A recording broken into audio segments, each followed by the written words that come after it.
So this is board 12 from the first qualifying session of the fast pairs. And finally, we're showing you a good result. So you they opened hearts and you overcalled spades, and I bid 4 spades. That all seems very normal. And when they bid 5 hearts, you made a pretty aggressive double here.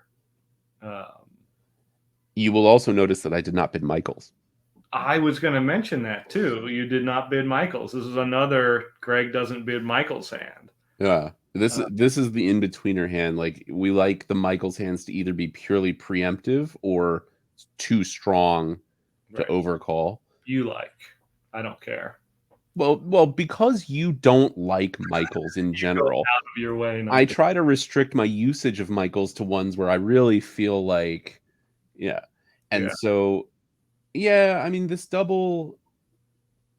I'm pretty sure it was you and not me who doubled, but it could have been me. I don't know. I mean, I do have an ace. My records are not perfect, but I thought that you had doubled it.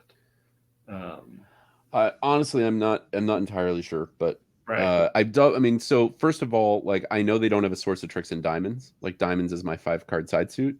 Right. And it just, they're red, and I have I know you're short in diamonds. I thought 4 spades might be making. Good chance 4 spades was making, which it was. Mm-hmm. Right? Like, we're losing a spade and a diamond and a heart and just like cross rough. It's pretty amazing. And we have 14 high card points, and I'm worried about, like, well, I think 4 spades was making, so I got to protect my score. But our defense here was good. This was not a terribly complicated defense, but you led the ace of spades, and we see the king queen come down in dummy. So my signal is clearly suit preference.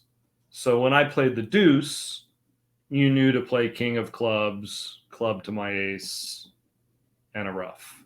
Mm-hmm. This is not difficult defense, and I'm honestly surprised that there weren't more people setting this. I guess our good score was mostly from the double, because there were some 200s. But just being on that same page, I don't think you had any doubt about what my deuce of spades meant at trick 1. No, it's super clear. Yeah.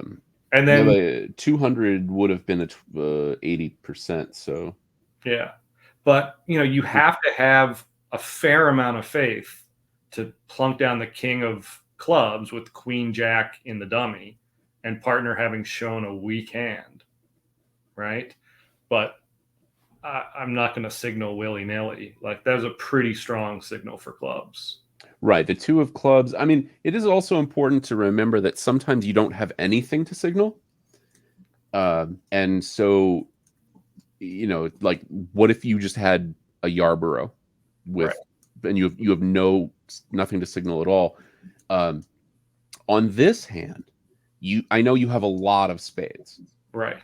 So you could play middle spade or something. Right. You're actually going to know my exact spade hole. Like, presumably I have 5 of them. Mm-hmm. And 2 in the dummy and 1 in declarer's hand. Like, you can figure out, oh, Adam has the 10, 7, 5, 4 deuce, and he played the 5. He has nothing to say. Right. He played the deuce. So yeah. Right. So on this exact hand, I have a lot of faith in your trick 1 signal here. There are times where, yes, you're in a suit preference situation, but you only have a few choices, and maybe you just don't have anything to signal. I think in those situations, it's important to have some meta understandings that some signals can be neutral. Right. And typically, I think the understanding is that if it's suit preference, the lower ranking suit is more neutral. Where if I signal for a high card, I have it. Right. This is especially true, like, in the trump suit when we're following, because you have to follow suit, and you often have like 2 of them.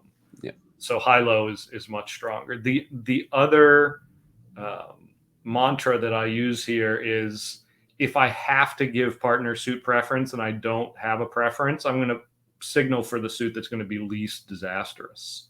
Mm-hmm. So I would never signal for a club here without the ace or king, because I just can't let you lead away from the king. Right. But, like, if you're leading away from the ace or queen of diamonds, like that's not going to be a big deal. They're going to pick that up anyway. So yeah, it was an aggressive but good double. Thank you for not using Michael's. Not that it mattered.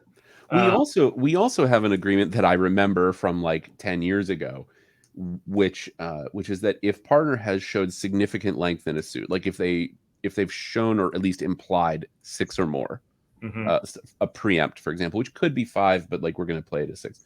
I believe we had the agreement that if you've shown 6 and I lead an honor in the suit and I'm going to hold the trick, we give suit preference. Right, that encouraging. A high card is suit preference, a low card is suit preference, and the middle card is encouraging, saying, "Yeah, please continue this." Yeah, I think it's a very useful agreement when you know that your partner has so many cards to choose from to have a 3-way meeting. Yeah, we didn't talk about that, but I think we would have been on the same page had that come up. So, not the most difficult hand in the world, but it does take just a certain amount of faith to put that king of clubs down. So, all right, more to come.